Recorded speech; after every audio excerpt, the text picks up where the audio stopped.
agak sedikit pesimis sebenarnya. Bahannya kan minim gitu. Emang bisa laris? Dan ternyata memang pasar mengkonvert itu menjadi cukup laris dan terbukti sekarang ya nomor 1 kalau nggak nomor 2. Nomor 1 kalau nggak nomor 2 bersaingan dengan Toyota Rush. Nih, ketok-ketok begini aja lebih tebel. Kalau Xpander Cross masih agak ada tank-tanknya gitu ya.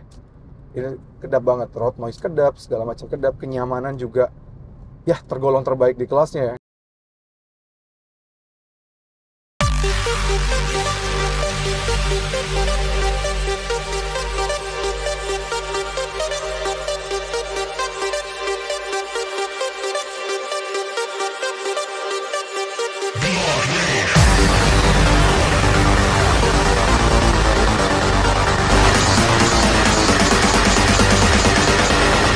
Can you hear my voice?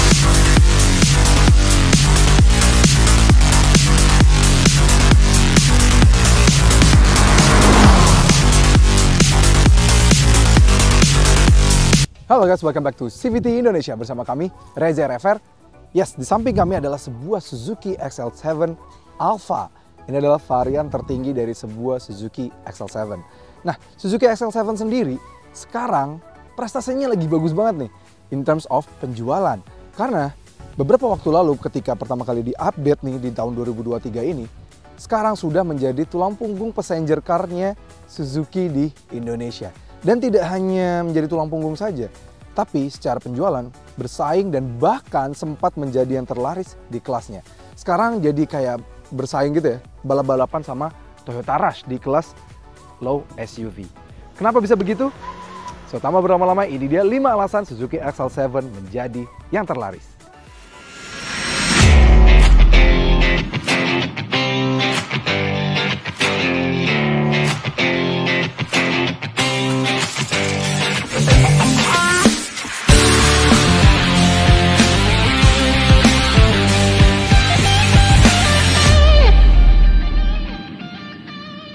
Yang pertama, yaitu adalah desain dan juga dimensi yang pas menurut kami. Yes, mobil ini sekarang tampang desainnya memang perubahannya nggak terlalu banyak lah ya. Mungkin Suzuki merasa dulu aja udah laris, ngapain dirubah terlalu banyak.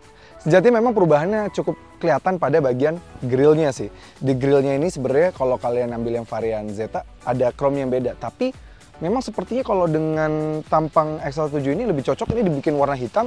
Dan apalagi ada warna barunya ini, Savannah Ivory, yang bikin ini gagah banget. Dan kami banyak lihat di komen-komennya CVT Indonesia di Instagram kami. Banyak yang suka dengan warna baru ini digabungkan dengan grill warna hitam ini. Sepertinya memang ini cocok banget kayaknya dengan market Indonesia. Kalau di Indonesia kan seperti ini. Kalau di market global sebenarnya sejatinya ini tetap chrome. Justru yang di belakang malah dibikin warna hitam. Jadi bikin beda ya. Itu yang untuk yang XL6 warnanya. Nah kalau yang XL7 yang dijual di Indonesia dan di pasar ASEAN, itu justru yang di depan yang warna hitam, belakang warnanya masih normal aja. Hanya beda di list chrome di bagian atas plat, sekarang pindah ke menyambung dari antara lampu kanan ke lampu kiri di bagian belakang gitu. Nah kalau di bagian depan, ubahnya sih memang kalau dibandingkan dengan yang varian R3, tidak terlalu signifikan. Padahal R3 menawarkan harga yang lebih terjangkau dibandingkan dengan mobil ini. Contoh saja, harga si XL7 ini yang paling tinggi aja udah tembus 304. Si R3 paling tinggi masih di 295. Tapi entah kenapa ini lebih appealing ke banyak orang. Ya mulai dari si desainnya gitu ya. Tambah lagi lampunya sudah LED reflektor, udah ada LED DRL yang nggak aftermarket ya, memang LED DRL gitu ya. Dan sudah ada fog lamp, dan tambah lagi underguardnya ini bikin kesannya SUV banget. Dan sekarang juga sudah ada opsi dual tone untuk yang warna Savannah Ivory ini, jadi kesannya tuh lebih gagah gitu dan lebih modern. Dan warna ini kayak memang lagi zaman banget ya, di banyak brand juga sudah mulai pakai warna seperti ini. Velgnya juga dibikin sekarang blackout gitu ya, sebenarnya nggak blackout sih, kayak polish grey gitu. Bagus banget di bagian kanan dengan konfigurasi tetap 16 inci meskipun sebenarnya desainnya nggak berubah. Tapi entah kenapa ubahan-ubahan minim dari Suzuki ini masuk akal semua sih.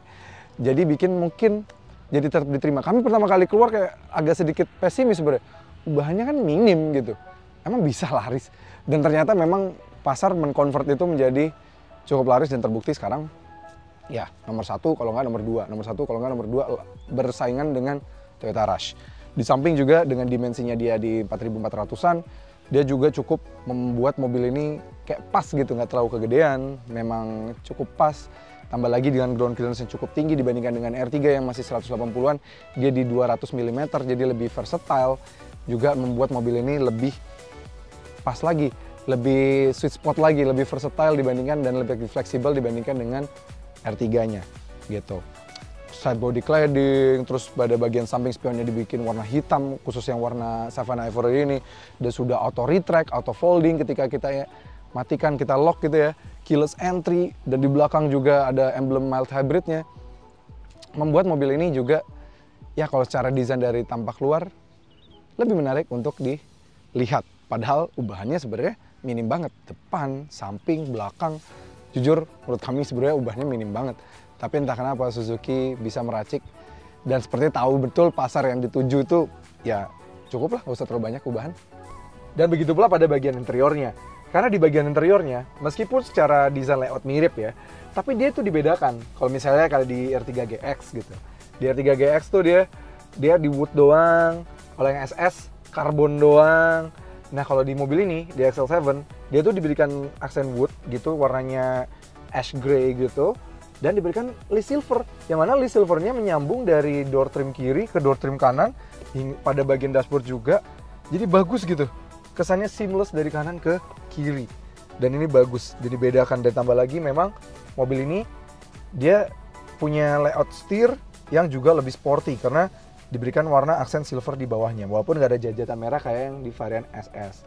Dan tambah lagi dia juga sudah diberikan armrest, ini yang nggak ada di beberapa varian R3 yang nggak ada ya. Justru ini ada armrest, jadi posisi duduk bisa lebih enak di mobil ini. Dan tambah lagi, even sampai varian beta udah dapat tweeter. Dan kalau si R3 sampai varian tertinggi pun nggak dapat tweeter. Jadi ini suara R3 itu suaranya walaupun tanpa tweeter udah bagus. Ini dikasih tweeter jadi jauh lebih bagus lagi. Jadi kalau secara worth it sebenarnya memang wajar XL7 jadi lebih worth it dibandingkan dengan saudara sendiri, dan apalagi kalau dibandingkan dengan rival-rivalnya. Yang kedua yaitu adalah kepraktisan dan juga ruang akomodasi yang tergolong terbaik di kelasnya. Yes, memang kalau secara legroom harus kami akui, legroom sekarang bersaingnya sama Stargazer X lah ya, karena sekarang ada Stargazer X, jadi legroom baris keduanya agak kalah sama si Stargazer X. Tapi legroom baris ketiganya ini bersaing banget. Ini kami tinggi 175 cm aja masih dapat posisi enak banget, dan posisi bener-bener duduk. Jadi paha kami sampai hampir full tuh bener-bener kesangga sama kursinya. Jadi bener-bener bisa duduk dan enak banget, jadi bagi-bagi lega banget. Dan tambah lagi ngomongin soal akomodasi itu udah baik, ruang bagasinya 3 baris tegak. Kalian masih bisa bawa koper sampai 2 koper besar. Jadi kalau kalian misalnya mau bepergian, pulang kampung gitu ya sama keluarga kalian, 7 orang full sampai baris ketiga, mau orangnya dewasa semua pun gak ada masalah, dan mau bawa barang banyak pun juga gak ada masalah, karena memang kepraktisan dari mobil ini juara banget. Dan tambah lagi XL7 ini juga lebih worth it dibandingkan dengan rival-rivalnya dari in term of kepraktisan, dan dibandingkan dengan saudaranya lebih worth it lagi karena 12 volt soketnya tidak hanya di baris kedua, di baris pertama, tapi juga sampai ke baris ketiga juga sudah ada. Jadi R3 even sampai varian tertinggi masih belum ada, sedangkan ini sudah ada. Jadi mungkin itu lagi-lagi menjadi alasan XL7 jadi lebih laris dibandingkan dengan saudara sendiri, dan bahkan tergolong yang terlaris juga di kelasnya. Yang ketiga yaitu ride quality dan driving impression dari mobil ini. Yes, karena yang seperti sebelumnya kami bilang bahwa dia memiliki dimensi yang lebih versatile dibandingkan dengan milik R3, mobil passenger tulang punggungnya Suzuki. Karena memang mobil ini sweet spot banget dengan ground clearance yang cukup tinggi, 200 mm. Terus juga dia ternyata masih punya ride quality yang baik. Kenyamanannya sangat luar biasa. Ini kita beberapa kali lewat speed bumps ya. Ini nggak ada getaran sama sekali. Dan kita lewat di tol seperti ini, suara angin tuh nggak ada masuk. Kekedapan kabinnya juara banget. Ini di atas rivalnya sih. Kekedapan kabin kami bilang bahwa ini yang masih terbaik di kelasnya. Expander Cross mungkin kedua. Tapi kalau XL7 masih lebih baik, apalagi terutama untuk yang bagian atap, karena memang masih lebih tebal dibandingkan dengan Expander Cross. Jadi kalau samping kanan kiri debatable lah ya, masih bisa bersaing sama Expander Cross. Tapi kalau yang atap, udah ini nggak ada lawan. Nih, ketok-ketok begini aja lebih tebal. Kalau Expander Cross masih agak ada tank-tanknya gitu ya. Ini kedap banget, road noise kedap, segala macam kedap, kenyamanan juga ya tergolong terbaik di kelasnya ya. Kenyamanan memang masih ada yang lebih baik, misalnya Xpander Cross lebih baik, tapi ini masih tergolong paling baik di kelas. Karena memang XL7 dibikin sedikit lebih stiff dibandingkan dengan R3, yang mana R3 terbaik di kelasnya gitu. Ditambah lagi karena dia punya fitur e-smart mirror ini, jadi kalau kalian misalnya berkendara sama mobil ini dan jalanannya macet terus mepet-mepet motor atau kendaraan lain ya, kalian bisa ngukur nih dari kamera yang depan sini. Jadi kalian nggak perlu jauh-jauh begini ngeliatin kap mesinnya kelihatan apa enggak. Meskipun kap mesinnya lebih kelihatan, apalagi karena kita posisi duduknya juga lebih tinggi ya, tapi at least karena ada kamera ini kita nggak perlu ngelongol-ngelongol lagi. Ini sudah bisa kita atur supaya bisa langsung kelihatan dari kap mesinnya, mau ke kanan, mau ke kiri, kita bisa lihat. Dan tambah lagi dia sekarang sudah split screen, belakangnya juga tetap bisa kelihatan. Dan ini juga sudah bisa merecord, jadi once tiba-tiba ada motor lah ya, kalian tahu lah ya, motor suka selonong sana sini, terus juga ketabrak, terus nyalahin kita gitu kan. Semua rekamannya ada di sini, aman banget jadi ya. Ini menurut kami fitur yang paling anti gimmick lah kalau di kelas ini, karena biasanya kan ya memang ada beberapa orang bilang sensing berguna.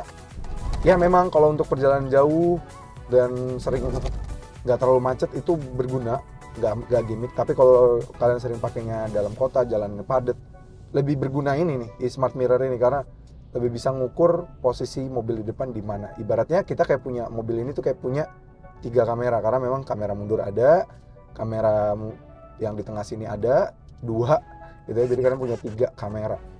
Dan dengan approaching dan departure angle yang baik, ground clearance yang baik, kalian kalau mau main ya jalanan rusak seperti ini dikit, yang agak bergelombang, bertanah gitu ya, kalian nggak perlu takut sih sama mobil ini. Ini masih oke banget, dia capable banget, apalagi tenaganya juga sangat mumpuni. Jadi kalau misalnya kalian nyangkut, misalnya amit-amit, ini juga masih bisa menolong lah, karena dia high revving tipenya. Apalagi dari tarikan bawah sudah langsung dibantu dengan motor listrik, yang mana torsinya jadi bisa, torsi 138 Nm itu lebih bisa dicapai dengan lebih cepat gitu. Jadi ini jadi mobil yang capable banget. Jadi kalau mau pakai di berbagai macam medan lebih menyenangkan, karena memang dia sangat versatile sih. Wah. Yang keempat yaitu efisiensi dan juga performa dari mobil ini. Yes, efisiensi dari mobil ini berkat adanya teknologi mild hybrid, dan juga sekarang mild hybridnya tuh baterainya lebih besar ya, bahkan dibandingkan dengan R3, mungkin bikin mobil ini jadi lebih efisien jadinya ya. Karena memang menurut pengetesan kami, rute dalam kotanya, mobil ini bisa tembus di 17,7 km per liter.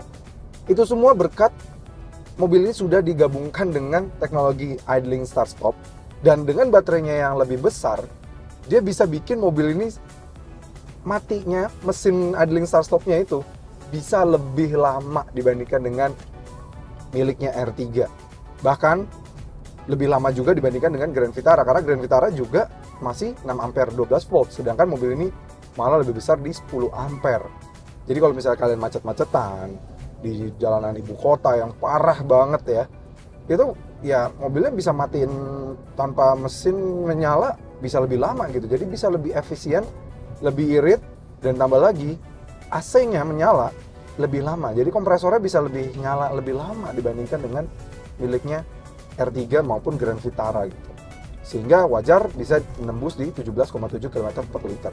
Itu bukan cuma kami yang mengetes ya, bahkan sampai ya Komobi juga sudah mengetes seirit itu, dia pakai sampai ke Surabaya, bahkan ke Madura. Memang ini mobil dengan baterainya dan teknologi yang lebih advance membuat mobil ini jadi lebih efisien. Dan untuk rute luar kotanya, dia bisa tembus di 20,41 km per liter. Sehingga kalau di rata-ratakan, dia bisa tembus di 19,05 km per liter untuk rute kombinasi ya, average fuel consumption secara full to full. Dan kalau kita bandingkan running cost-nya dengan kapasitas full tank mobil ini di 45 liter, dia kalau misalnya pakainya Pertamax gitu, misalnya 92 di 14.000, dia artinya kalau cari full tank hanya cukup membayar 630.000 kalau pakai Pertamax. Tapi kalau misalnya pakainya Pertalite hanya di 450.000. Dan dengan 450.000 itu, dengan average 19,05, mobil ini punya full range Jakarta sampai Surabaya sampai Malang bahkan nggak perlu ngisi, karena dia punya 857 km dalam sekali pengisian. Itu artinya kalau kalian misalnya pakainya dalam kota gitu ya, ini mobil bakal baru habis mungkin semingguan lebih. Kalau misalnya kalian berjalannya seminggu tuh rata-rata 100 km per hari gitu ya, itu baru habis di hari ke-8, mungkin bahkan ke hari ke-9. Jadi 9 hari, hampir 2 minggu lah bisa dibilang. Bahkan bisa 2 minggu kalau kalian misalnya rata-rata cuma jalannya 70 km per hari gitu. Ini benar-benar sangat efisien banget secara running cost dan juga efisiensi. Jadi wajar memang karena dia punya baterai yang lebih besar sehingga bisa lebih efisien. Nah, bagaimana soal performanya dari mobil ini? Langsung aja kita coba. Karena memang dengan teknologi mild hybrid ini dia membantu untuk berakselerasi, karena dia membantu dari putaran rendah yang mana memang XL7 dan tipikal mesinnya XL7 dan R3 tuh biasa tarikan bawahnya agak sedikit lemah. Ini dibantu dengan teknologi ini. Let's go, kita coba aja ya. Oke. 3, 2, 1. Wow.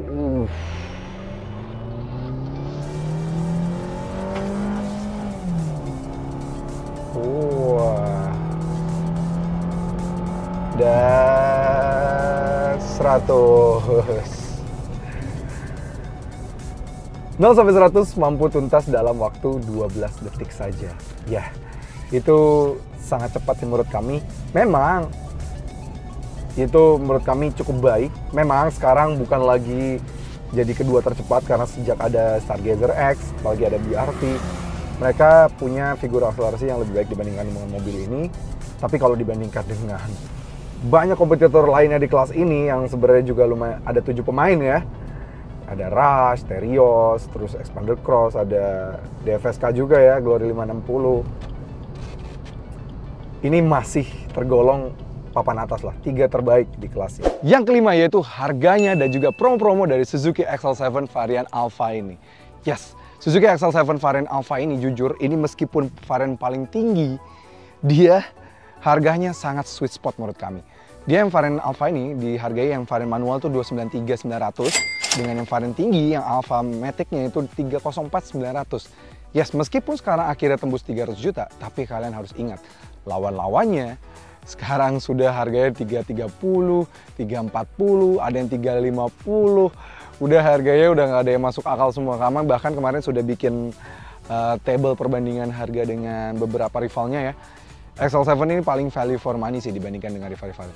Karena memang sejatinya kalau secara fitur dia tuh mirip-miripnya sama Expander Cross. Apalagi nyamannya juga mirip banget sama Expander Cross. Bayangin aja Expander Cross harganya yang varian Matic-nya itu yang paling tinggi di 342. Bayangin shift and safety sama-sama 2 airbags sama. Traction control sama-sama punya. Lampu LED juga sama. Auto headlamp Expander Cross malah nggak punya, ini punya. Terus juga apalagi banyak e-smart mirror, Expander Cross belum ada, ini sudah e-smart mirror. Walaupun dia sudah digital speedometer, tapi sisanya itu mirip-mirip. Walaupun memang di yang Expander Cross ada EPB, park hold gitu ya. Tapi digantikan dengan beberapa fitur lain seperti ada start stop dan juga sistem mild hybrid dari mobil ini yang sudah menyokong mesin K15B 104 horsepower dan 138 Nm. Jadi mesinnya mirip-mirip, tapi udah ada teknologi lebih canggih, lebih baru secara teknologi. Jadi wajar mobil ini jadi laris manis. Dan tidak berhenti sampai di situ. Seperti biasa, Suzuki selalu memberikan diskon terhadap mobilnya. Jadi harga aslinya bisa belum tentu itu udah harga netnya. Bisa jadi harga netnya lebih tinggi. Seperti contoh di XL7 yang Alpha ini, yang varian otomatis dan manual ini, bisa dapat diskon di 26 juta rupiah. Yes, apalagi kalau kalian mengaksesnya melalui toko online ya. Dari e-commerce gitu, dapat tambahan lagi sehingga artinya XL7 varian Alpha ini paling tinggi aja kan cukup membayar 278 juta. Yang manualnya bisa cuma di 267 gitu. 267 udah dapat yang varian manualnya. Jadi terjangkau banget 260-an kalian sudah mendapatkan varian paling tinggi, sedangkan rivalnya aja 340, hampir 100 juta bedanya sama rivalnya yang mirip-mirip nyamannya kayak ini ya, kayak mobil ini. Kalian nyamannya dapat, apalagi practicality-nya. Udahlah, ini practicality harus diakuin ini yang terbaik sih di kelasnya. gitu. Belum lagi kalau misalnya kalian mau ambilnya paket-paket angsuran gitu ya misalnya. Banyak banget paket angsuran dari mobil ini. Paket DP minim, kalian cuma butuh DP 15 juta aja, itu udah angsurannya 5,8 selama 6 tahun gitu. Kalau misalnya CVT suka yang potongan 1 kali angsuran gitu ya, ada juga. Dia juga yang DP 23 juta, terus juga angsurannya cukup 6,6 juta, dan cukup ngangsur selama 58 kali. Udah dipotong lagi tuh secara angsurannya. Dan kalau misalnya kalau para CVT sukanya yang cash gitu ya, Alfa manual yang cash, itu daripada ambilnya cash, kalian cashnya bertahap aja. Kalian cukup bayar DP 158 juta, terus angsuran 11,2 selama 11 kali, tapi kalau kalian hitung tuh bener-bener nol bunganya, tapi kalian sudah dapat asuransi. Bahkan asuransinya udah all risk, jadi kalau amit-amit ditabrak mobil atau motor gitu ya, cuma per kejadian lagi. Jadi kalian udah aman banget pakai asuransi yang bunga 0% itu. Tapi kalau misalnya kalian lebih suka yang Matic gitu ya, yang varian paling tinggi, sama aja sih, mirip-mirip. Dia ada yang DP 25 juta, angsurannya 7,1, dan udah langsung dipotong sekali juga, jadi cuma bayar 58 kali. Terus kalau mau yang DP ringan gitu ya, juga ada. Jadi kalian cuma bayar DP 19 juta, naiknya cuma 4 juta lah ya. Karena harganya, padahal beda harganya sampai 11 juta. Tapi bayar ini cuma 4 juta, angsurannya 6,1 selama 6 tahun. Dan kalau misalnya yang mau cash tapi bertahap dapat asuransi gitu ya, dan uangnya masih bisa diputar dulu, kalian ibaratnya nggak pakai riba sebenarnya, tapi dapat asuransi. Kalian bisa bayar DP 164 juta dan angsurannya 11,6 selama 11 kali. Jadi promo-promonya dari Suzuki XL7 khususnya yang varian Alfa ini luar biasa banget. Menurut kami itu kenapa kayaknya varian Alfa ini paling pantas dipilih, karena kalau misalnya kalian biasa ambil misalnya suka yang varian Expander Cross atau BRV yang paling tinggi, ambil aja varian paling tinggi XL7, karena varian paling tinggi XL7 yang Alfa ini menurut kami paling value for money dibandingkan dengan rival-rivalnya. Kalau kalian tertarik untuk mendapatkan promo-promo menarik lainnya, kalian bisa hubungi aja Suzuki SBT Cipulir. Nomornya ada di sini, Instagramnya ada di sini. Lebih lengkapnya, bahkan mungkin minta dibikin simulasi yang lebih lengkap lagi, bisa melalui partner kami di bawah sini, karena memang sudah menjadi partner dealer kami untuk Suzuki gitu. Oke CVT, terima kasih sudah nonton. Jangan lupa like video ini, subscribe ke channel YouTube CVT Indonesia, dan nyalakan lonceng notifikasi. Main juga ke Instagram kami di @cvt.indonesia. Dan bagi kalian tertarik juga untuk meminang Suzuki lainnya, juga bisa melalui website kami di cvtindonesia.co.id. Nanti kalian akan kami lemparkan juga blitznya ke partner dealer Suzuki, yaitu SBT Cipulir. Oke CVT, sampai ketemu lagi di video berikutnya.